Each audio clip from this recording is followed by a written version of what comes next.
Alright, so welcome to the 35th episode of Ghosts Legendary. Today we're going to be reviewing the Lynx sniper rifle. It's a very interesting weapon.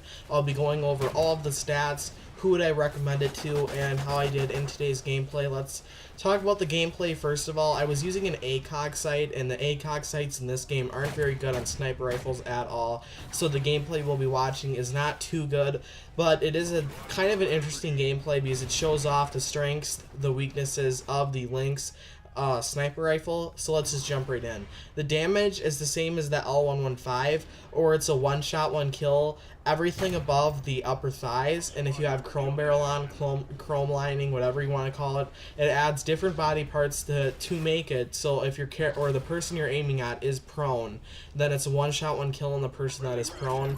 And if you add a silencer to the Lynx, then everything above the upper body is one shot, one kill, so it's just a small portion of the upper body, the head, and maybe a little bit of the shoulders, and obviously the neck.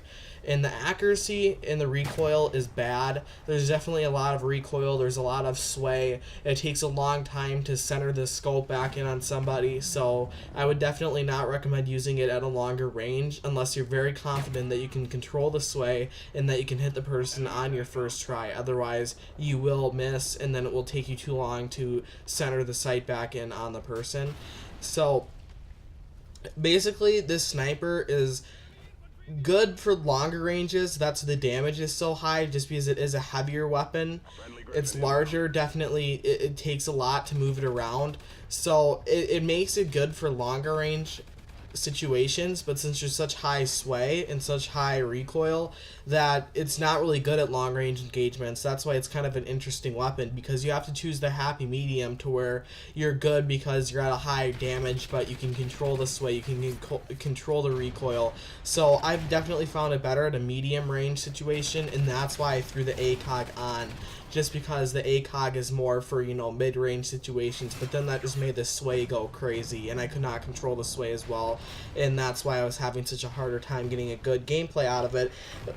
The clip size is 8 shots regular. If you have an extended mag on, it is 12. The empty reload time is 5.15 seconds. If you have one bullet plus in the gun, it is 4.5 seconds. This is definitely slower in all of the sniper rifles, but one thing I do have to say, it does shoot really fast. It has the highest rounds per minute. You can just continually spray everywhere you want to, but the regular hip fire is terrible. You can't even control the hip fire, so that's another problem. Is you know, it's not really good at close ranges. You can't really quick scope with it. You can't really do long ranges at it, so it's really not that good of a sniper rifle. That's why I think they actually give you this crappy of a sniper rifle in Infected, just because it actually gives the infected people a chance.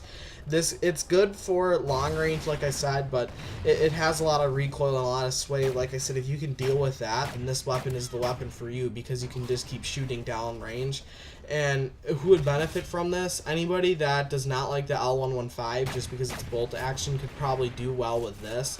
I'm thinking even the L115 might be better, just because by the time you pull back the bolt and push the bolt forward, usually the recoil is gone on the L115 after taking that shot. And on this gun, the recoil takes a lot longer than that to get it back down and controlled, and almost feels like maybe double the time on the L115. So I would say stick with the L115. Do not use this weapon. The USR is even a good weapon, and VKS, the Maverick A1, is definitely better snipers than this one. So like I said, I would really try out other snipers before you go to this one. And I was surprised with Nick Boz, the other YouTuber that I mentioned a lot. I was surprised when he said this weapon was crap pretty much when I was playing with him the other day.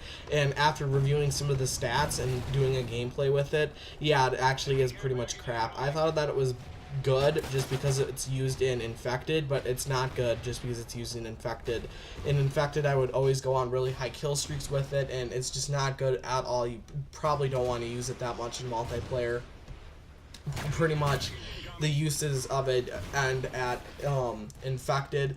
And now that I'm done pretty much talking about the Lynx, I want to talk about a few other things. Alright, so some of the other things I want to talk about is I want to talk about what I'm kind of doing to wrap up this second season. If you don't know, my seasons for Ghosts with Legendary end every 25 episodes. The first season was so fun to film, so I thought I'd go into the second, and I'm telling you right now, it's probably going to go into the 4th or 5th episode, or 4th or 5th season of Ghosts with Legendary.